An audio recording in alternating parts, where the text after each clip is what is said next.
छोटा डॉन राजांचा बाहू ठाकरेंच्या शिवसेनेत जाण्याची बातमी सर्वत्र दिसून येते। राज्यातील आगामी स्थानिक स्वराज्य संस्थांच्या निवडणुकांच्या पार्श्वभूमीवर राजकीय पक्षांमध्ये जोरदार मोर्चेबांधणी सुरू आहे। याच अनुषंगाने रिपब्लिकन पार्टी ऑफ इंडियाने नेते आशुतोष निकाजे यांच्यासह शेकडो कार्यकर्त्यांनी ठाकरेंच्या शिवसेनेत प्रवेश केलाय।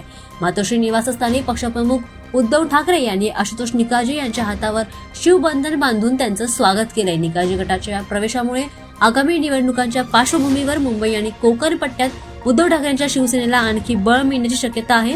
शिवसेनेत प्रवेश करणाऱ्या पदाधिकाऱ्यांशी संवाद साधताना उद्धव ठाकरे यांनी सर्वांचंच कौतुक केलंय। संघर्षाच्या काळात खरी शिवसेना काय आहे हे तुम्ही दाखवून देत आहात, याचा मला अभिमान आहे, असं देखील त्यांनी म्हटलं। यावेळी त्यांनी देशातील राजकीय परिस्थितीवर भाष्य करत खरी देशभक्ती आणि खरं हिंदुत्व काय आहे हे लोकांना समजावून सांगण्याची गरज असल्याचं स्पष्ट केलं। उद्धव ठाकरे यांनी जाहिरातबाजीवरून उपमुख्यमंत्री एकनाथ शिंदे यांच्यावर एक टीका केली आहे। ते म्हणतात की कामं केली तर प्रसिद्धीची गरज लागत नाही, लोक स्वतःहून दाद देतात आणि कामाची दखल देखील घेतात, त्यामुळे अशी जाहिरातबाजी करून काहीही होणार नाही, असं देखील त्यांनी म्हटलं।